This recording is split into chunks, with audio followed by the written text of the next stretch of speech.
Let's talk about Helldivers 2 and the current state of this live service. The game launched to huge success, definitely Sony's most successful live service that they themselves have kind of published. Obviously, Bungie is now part of PlayStation, but Bungie was not a PlayStation entity before its acquisition. So Helldivers 2 represented a big deal for Sony and PlayStation, and currently the game, it's lost a significant portion of the player base, and that's not to say that this game is like tanking and, that it's going to fail or anything. But looking at numbers, it has lost roughly 90% of its player base, and there are questions as to whether this is a live service that can maintain itself for the long-term future. Now, looking at the numbers, like the fact that it's still getting, roughly 45,000 players every day, that's still not bad at all. Obviously, a far cry from its initial all-time peak of 458,208 players, but this is by no means doom and gloom. But at the same time, a live service, the goal is usually to maintain a certain player base and see that kind of become a steady pace of players that eventually also kind of increases over time. There should be like an ebb and flow. When a live service starts to see a consistent trend of kind of the player base diminishing, there are some potential concerns as to whether it can maintain itself for not just months on end, but years on end. And so questions are being raised about that. You look at something like, Destiny 2, which is one of the most successful live services out there, and in many cases sort of the blueprint of what a live service looter shooter should be. You can see right here that it started at a peak of 292,000 players, and you can see how that's fluctuated up and down. But aside from some really major dips here and there, like this recent dip into the 30,000s, you can see there's this nice ebb and flow that highlights that people are still coming back to this game. And in the last 30 days, with the launch of the final shape, that player base has utterly exploded. I believe we're seeing peak players almost peak again. The last time we saw it peak was all the way back in February of 2023 at over 316,000. We almost reached that number again with the launch of the latest expansion. So that highlights just this level of consistency that showcases a live service that is alive and well and healthy, and that people will go back to if the content additions are substantial, and people have been really happy with how the final shape turned out.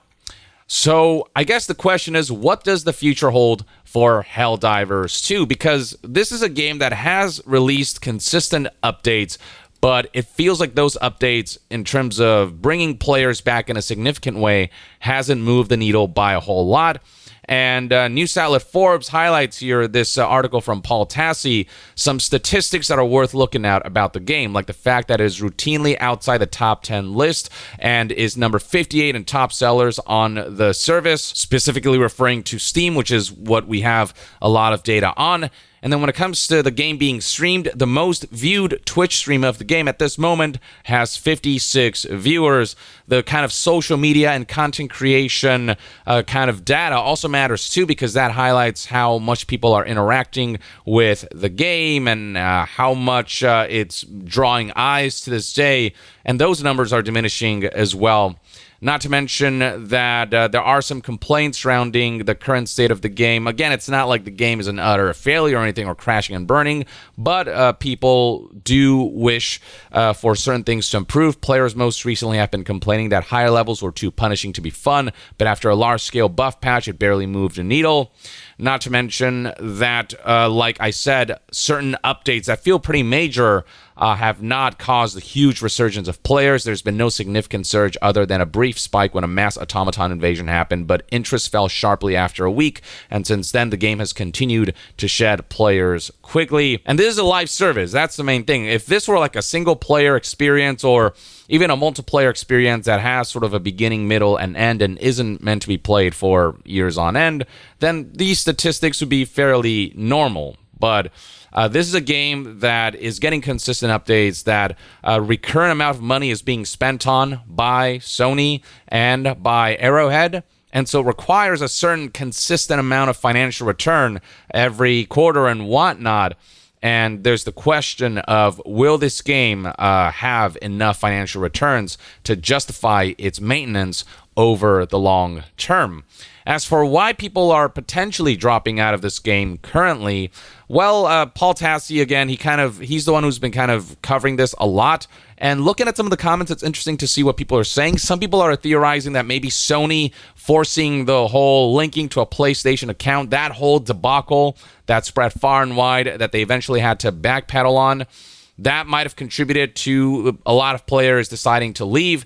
Now, Paul Tassi, and looking at Steam charts, it is highlighted that when you look at the day in which this whole debacle happened back in May of 2024, looking at the Steam data there, you can see that it didn't really impact the game a whole lot. It wasn't like we saw a huge crash of players around that period. You can see that the decline has been steady all throughout this controversial time period for the game. It definitely damaged the optics surrounding the title, but they, I guess, backpedaled on it quickly enough, though there are still restrictions when it comes to which countries can access the game. But in terms of a pure PR perspective, they did do enough damage control where this didn't impact the game's numbers tremendously. Others are saying that in terms of the kinds of activities and content you partake in with the game is starting to get a little stale after all these months. So somebody here said, I mean, I love the game, but it's still fighting bots and bugs on nearly the same planets with slightly different guns. I love the game, but for a live service, it's too shallow. Once I maxed out every ship upgrade, I had nothing to work towards. And that's kind of the general feedback I'm seeing. It's like there's an incredible foundation here. It just, as a live service, it needs to be more developed. It just needs significant more content additions. And, you know, it's been getting some cool content here and there, but we're not talking about like expansion scale levels of content and campaign experiences and modes and stuff like that. And so I'm curious as to what's being worked on behind the scenes for Helldivers 2 to maintain its live service. I really do think that Helldivers 2 does need like an expansion level of an update. It's why Warframe, for example, has continued to rise in its status and player base numbers. Every time they release a major content for Warframe, it feels like they basically add a whole new game mode. It's just the additions are so substantial that it feels like a completely fresh game all over again. It's like a fresh new addition on top of all of the good things that came before. And I think if Helldivers 2 can do that, I think there's still a chance for this game to come back, because, again, the foundations are solid enough that if you give players a reason to come back to this, they will. It's also worth noting that it takes a lot to make expansion levels of content additions, especially when you weren't expecting that your game would reach a level where it might require that, because the player base turned out to be significantly larger than you ever anticipated as a development studio. You know, we've seen reports of Arrowhead saying that their plans have significantly shifted after seeing how successful this game became. And so the team is likely grown, and there's likely just a lot more, there are likely much bigger plans for this game than there were before. And hopefully once they get into the rhythm of that, we'll see a consistent cadence of substantial content releases that makes the game consistently feel fresh over the long term. And so, I don't know, I'm personally not too worried about the future of this game unless we start to see nothing come out for this game, or nothing refreshing enough for this game to be able to really recover from what is currently a pretty consistent dip in players and a pretty consistent decline. But this is far from hopeless when it comes to it making a comeback. I really want this game to continue its success, because I think its model, both in terms of its consumer friendliness, aside from the whole, PlayStation Network linking situation, and just what a passion project this feels like, and just how deserved this game is in its success. I really don't want this to become an example of failure. I want this to become an example of like what can happen when you don't try to just copy others and kind of really have unique ideas and take a genre and kind of do your own thing with it. Instead of chasing trends, you kind of do have your own unique take on it. on top of the fact that you monetize it in a way that feels ethical, the cheaper price point for this game combined with monetization that doesn't feel too in your face and like you're getting too locked out of substantial, desirable content. There's a lot that this game gets right, and hopefully it's something that will be continued by developers in a way where it becomes an example of how to do a live service right.